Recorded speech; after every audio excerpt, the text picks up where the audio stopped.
Hi,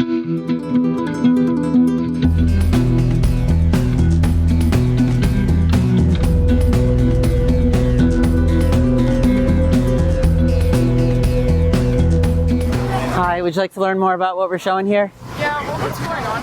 Oh, great question. So we're showing standard practices from the meat, egg, and dairy industries, and also the industries that abuse animals for like medical testing and for sports. We're promoting animal rights through veganism, through a vegan message. Have you guys ever seen footage like this? I mean, yeah, just not here, I guess. When you say here, you mean like? Oh, I didn't grow up in Chicago, but, you know. Got it. Well, do you think that like what you see here constitutes animal abuse? I mean, obviously, yes. Yeah. And these are standard practices. Are you guys vegan by any chance? Not really, no. Not really? Like pescatarian. Oh, okay. So like pescatarianism, of course, is a diet. What we're promoting is an ethical message about not abusing animals. And the message that we want to convey is that basically using animals equals abusing animals. If we wouldn't want to be in their position, the least we can do is just not put them in their position. Now, of course, if we can speak up for them, that's morally virtuous. But like the least we can do is just leave them alone, right? Because would you agree that if you were in their position, that's what you'd want somebody to do for you? Yeah. Yeah. So that's the simple message. Well, you guys have, I wish you luck on your business. All right, thank you, and I hope you guys go vegan very soon.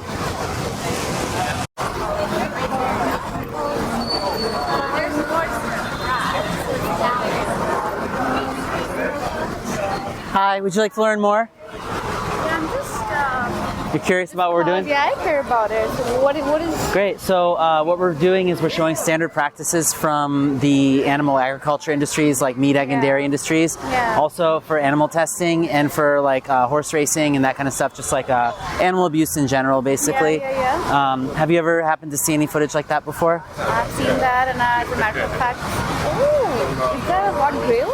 Sorry? Is that a hot grill from the video?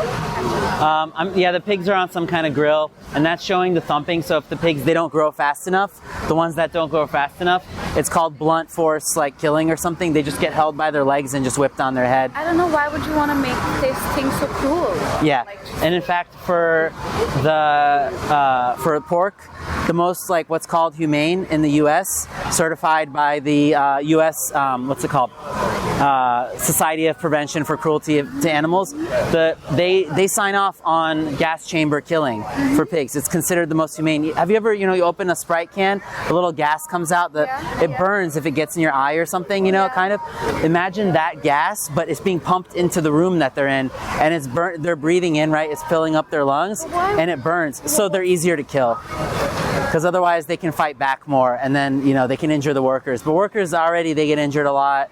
They get PTSD, or it's actually called PITS. It's a little different than PTSD. So PTSD is post-traumatic stress disorder. PITS is perpetrator-induced traumatic stress. So it's like, imagine like a killer is traumatized by the killing that they did, kind of thing. So, is this like more of an awareness campaign that you guys are doing? Yeah, so what we're promoting, so what we want to do is promote veganism as a means to an end.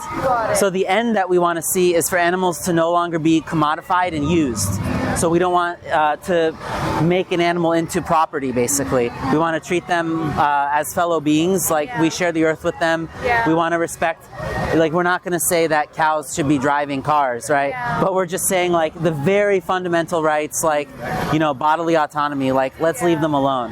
Yeah, I mean, even the wearing of leather, I mean, it goes everywhere, right? It touches every aspect of the industry.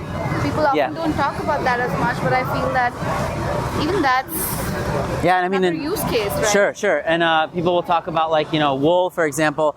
Oh, they don't have to kill the sheep for wool, right? But the thing is that first they're treated very, very violently in getting their wool. And then they're obviously killed for sheep meat later on. I mean, there are cases where, for example, a sheep might go to a sanctuary, like they might get rescued, and somebody might keep them on a sanctuary, which is like a farm that doesn't kill the animals. They don't ever send them to a slaughterhouse.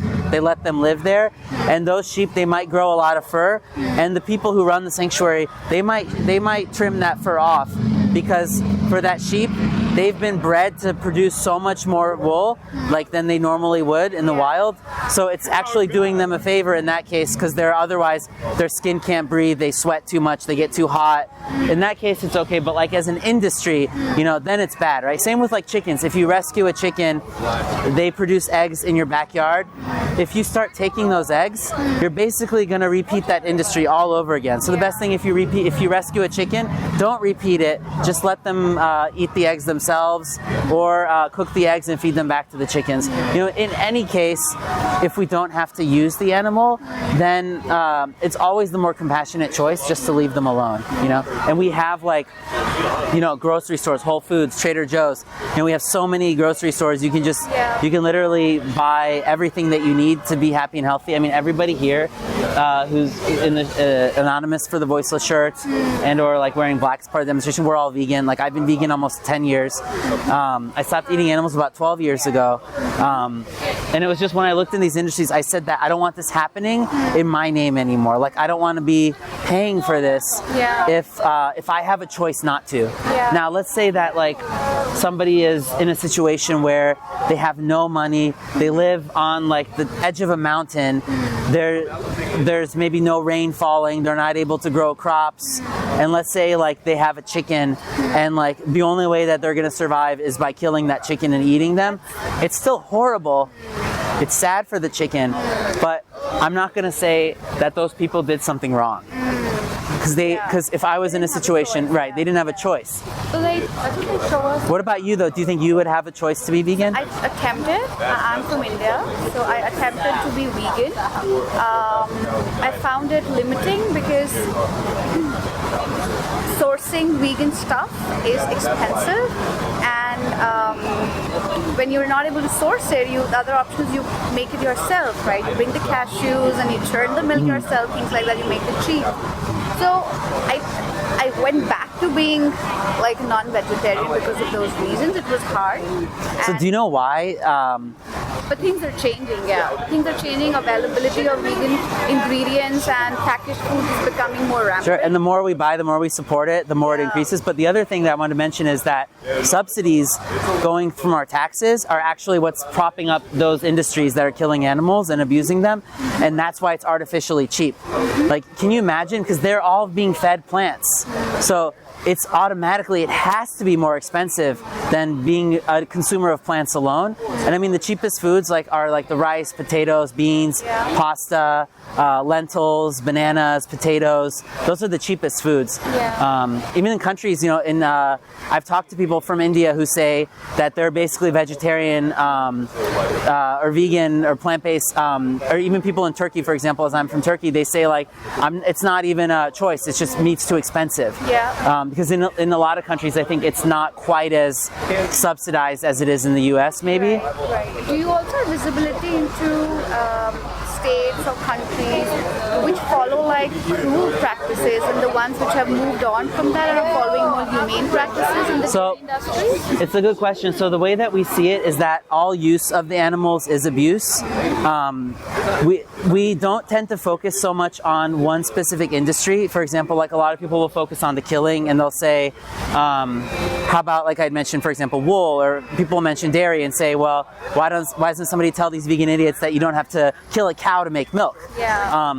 But case in point is that after the cow is no longer producing milk, she gets sent off to become a meat cow. You know, we just change their purpose all of a sudden.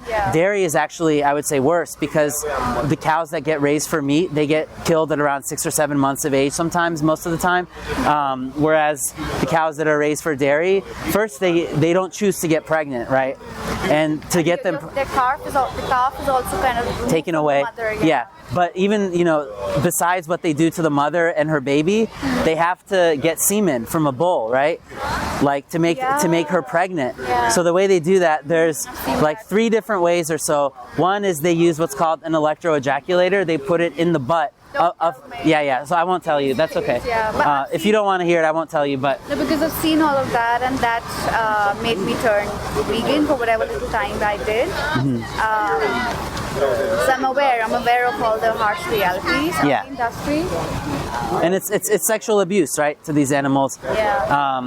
And we don't have any right to be touching them that way. Yeah. And of course, like, you know, we know that they have mothers, they have children. Like, you know, it sounds like at the surface, it's like, is this a fact or is this an emotional argument? It's both. It's really both. Yeah, what's happening here? Like, why is there a gun? Yeah. So that's what that is. It's called a captive bolt gun. What it does is it springs something into the basically forehead area, the cerebral cortex, I believe. Okay. Basically, what it does is it renders it doesn't kill the cow, but it renders them kind of like stunned. Like they get like kind of like, you know, imagine Paralyzed or something? kind of like that. They get kind of like just discombobulated, kind of like disoriented. And what's the purpose of this? Purpose of it is basically, again, so they're easier to kill. They get stunned, so they're not aware, they're not able to fight back.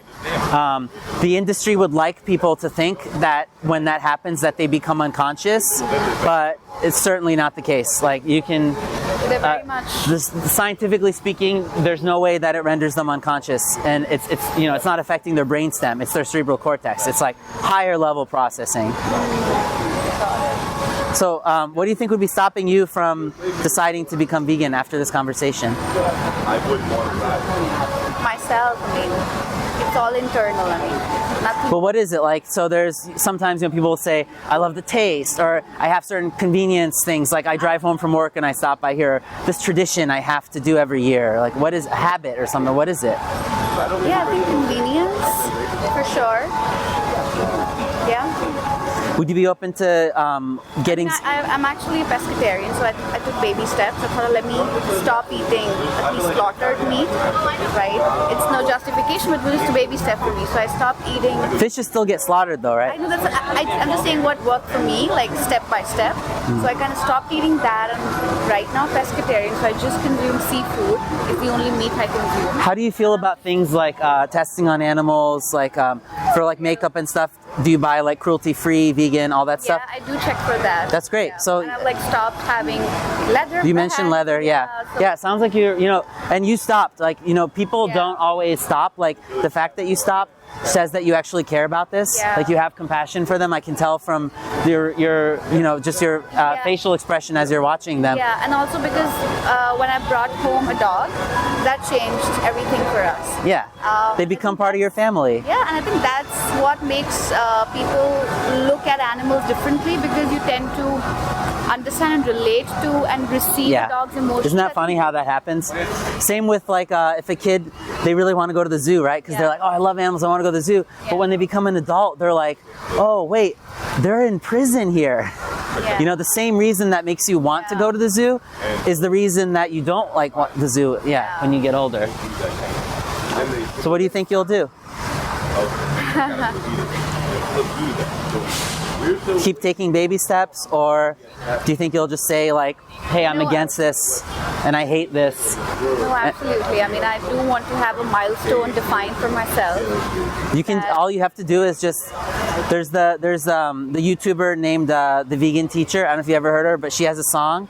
It's called "I'll Be Vegan from Now On," and the way it starts is she says, you know, look in the mirror and sing the song. Sing, "I will be brave. I'll be vegan from now on." You know, that's all it takes. Yeah. It's just it takes the humility to say to yourself that I've been doing something that I don't.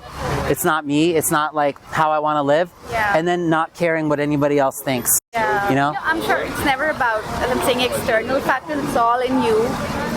So yeah. Yeah, and it's all about ultimately your conscience, right? Like in India, you know, they call that what the Ajna chakra, right? The third eye, the seat of awareness. Like your conscience. When you look in and look at the causes of your own suffering, a lot of times I would say that we cause our own suffering through this harm that we do to others. Yeah, that's true. Absolutely. It's ignorance, you know, and karma and all that stuff.